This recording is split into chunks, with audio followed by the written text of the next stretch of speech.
এরপর রাতের আমার নিজের খাবার করছি। একদম দেখো পেঁয়াজ রসুন সমস্ত ফ্রাই হচ্ছে এখানে।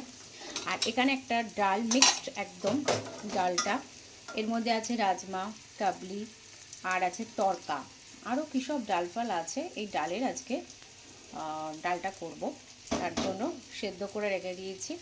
বেশ ভালো করে দেখা যাচ্ছে না হয়তো, দাঁড়াও, এই যে সব রকমের ডাল আছে। জানি না কেমন হবে খেতে, আশা করি ভালোই হবে। তো আজকে প্রথম করছি।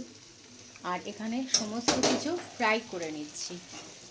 টমেটো দিয়ে দিয়েছি, পেঁয়াজ আছে, রসুন আছে, আর আদার পেস্টটা দেব।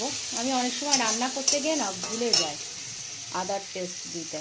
এখানে কিন্তু বের করে রেখেছি, এটার মধ্যে আছে অনেকখানি আছে। এই যে আদার পেস্ট, এটা আরেকটু ফ্রাই হোক তারপর দিয়ে দেবো। তো পুরোপুরি কমপ্লিট হয়ে গেছে, এখনও কুকারের মধ্যেই রেখেছি, কিন্তু রঙটা অপূর্ব এসছে।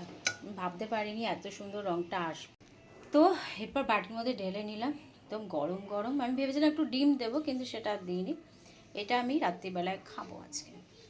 এটা হচ্ছে আমার রেসিপি।